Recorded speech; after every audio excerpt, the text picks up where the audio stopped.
What's poppin', people? It's Dante. Today I want to look at some of my photographs here on the iPad Photos app in my catalog and go through some of my new photographs that I'm making in high contrast black and white and discuss some ideas about minimalism and composition. Yeah, so I just have a quick break at work and I was just cutting down a tree. I've got all this dust in my eye.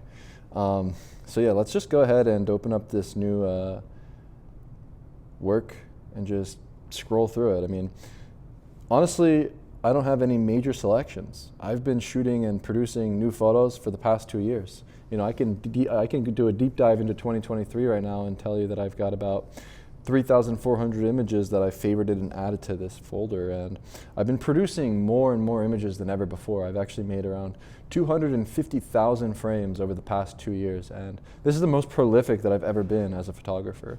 And one thing that I've been embracing as I'm approaching the streets with this new snapshot approach of pretty much just walking the same monotonous route each and every day is trying to isolate certain moments and position people in the frame that produces a minimalist composition, something very different from my past work, where in the past I was trying to maybe create more depth in my images and layers with my images, but now I'm trying to strip down to the basics of light and shadow play and isolate people within my frames. And not only am I photographing people, but I'm also looking at all the different things that are fleeting around me, like the cigarette buds on the ground, isolating single subjects with vertical frames. You know, I'm making pictures in a nuanced way now where I'm looking at textures on the walls. I'm looking around me and observing all of the multifaceted complexities of the streets. Not only am I interested in the people, but I'm also photographing the details and the textures, and I'm embracing the macro feature on my camera. And by embracing the macro feature on my camera, I'm able to get closer and closer to life. And I find this to be a joy because it always reminds me that the world around you is the canvas, and by embracing the macro function on my Ricoh camera, I'm able to hone in on those details and really elevate these mundane things as my canvas. And so, yeah, just going through some of these photographs, we're really diving into this new exploratory way of me photographing and really letting go and being free, like these birds in flight, you know, where I'm approaching the streets much more loosely. I'm approaching the streets with much more raw and spontaneous energy and photographing very freely, where I'm not limiting myself. And so in certain situations when I photograph, in order to achieve this minimalist aesthetic and this minimalist composition, I'm trying to isolate subjects in the foreground from the background through the use of light and shadow. And one particular way in which I'm doing this is by simply lowering my exposure or underexposing by one stop. As you can see here at this particular moment, I underexposed by a stop, and by underexposing by a stop, I was able to highlight the interesting moment of the birds flying by the river and crush in the shadows the water. So you really have no idea of where this photograph was made. And there's a bit more of a mysterious element to the frame now that I crushed the shadow area and really isolated the moment of the birds flying by.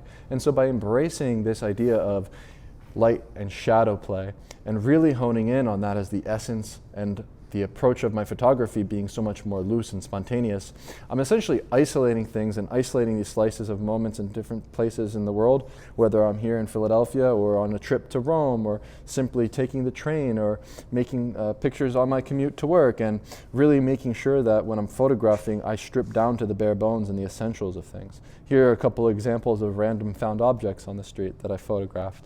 And there's something about this minimalist sort of approach and stripping away the superfluous details that are surrounding the object and highlighting the important element of the frame, being the newspaper, being the title and the heading and the sort of weird thing that's going on with the Capitol Police. It's just a strange sort of title, and I noticed the newspaper on the ground, and when I noticed these little details like a penny on the ground or the newspaper on the ground, I'm not afraid to isolate that subject or isolate that moment from the rest of the world around me. And so what I'm trying to emphasize here is that through stripping down light and shadow and really emphasizing on the moments that are fleeting and removing all of the sort of superfluous things around it, you're able to make a picture with more impact. You're able to make a picture that really has visual interest because of the fact that you're removing all of the sort of extremities and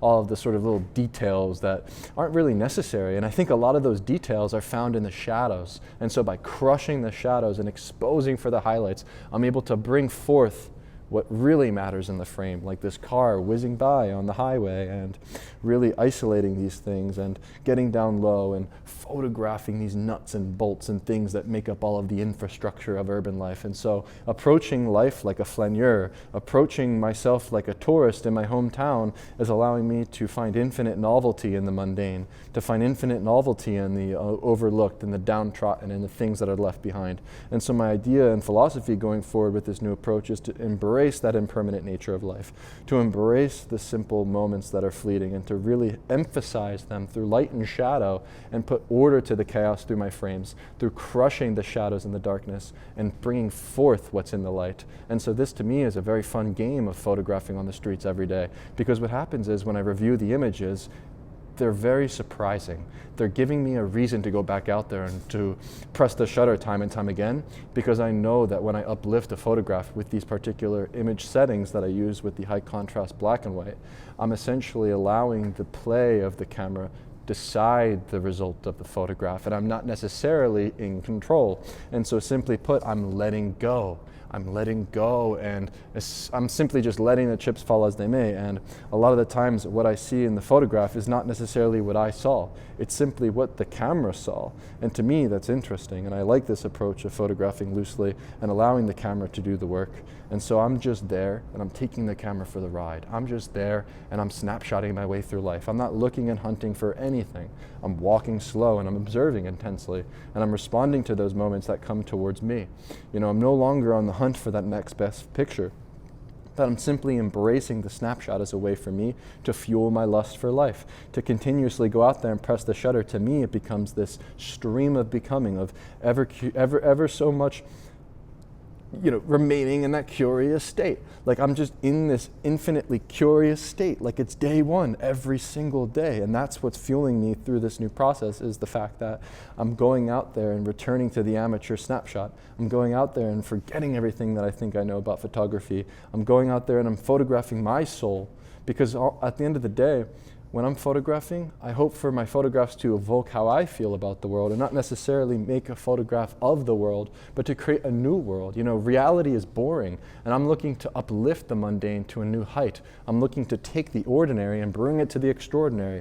And so by observing the world this way and all of its complexities and putting order to the frames through light and shadow, I find that it becomes this other world. There's something about the aesthetics of the photographs that really sort of evoke how I feel.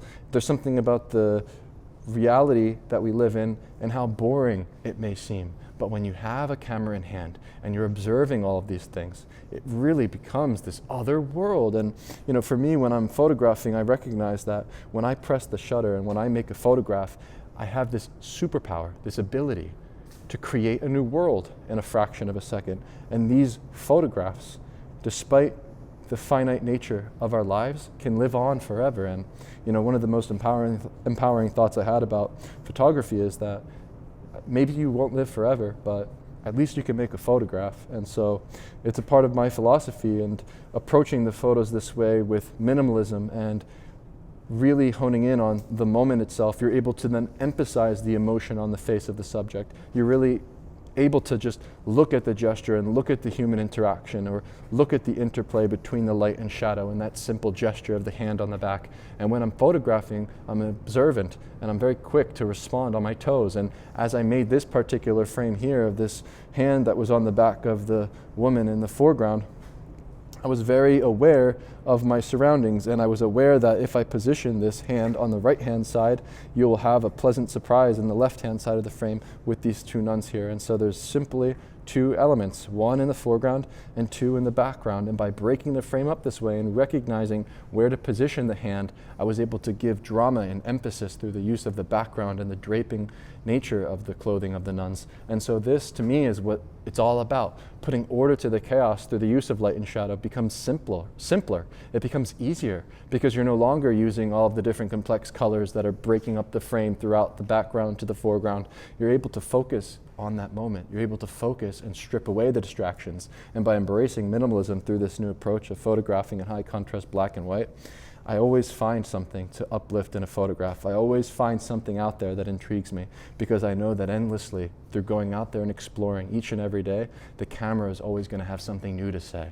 You know, for me as the photographer, I'm just there. I'm the vessel, and the camera is the thing that does all the work. I'm just pretty much walking through life and just letting things come my way, and I'm just there and I'm responding, and I always have my camera. But I'm not necessarily trying to say anything with my pictures.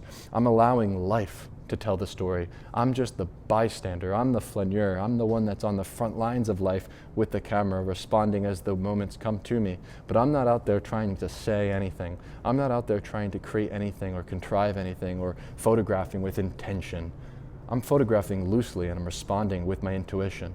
I'm out there playing like a kid with the camera.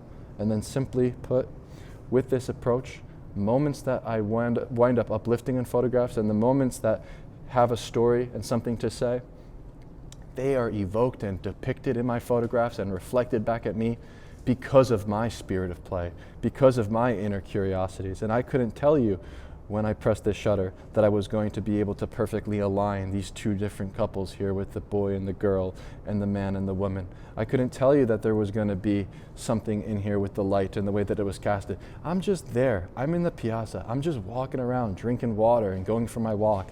And I saw a couple and I saw a moment and I positioned them in the foreground.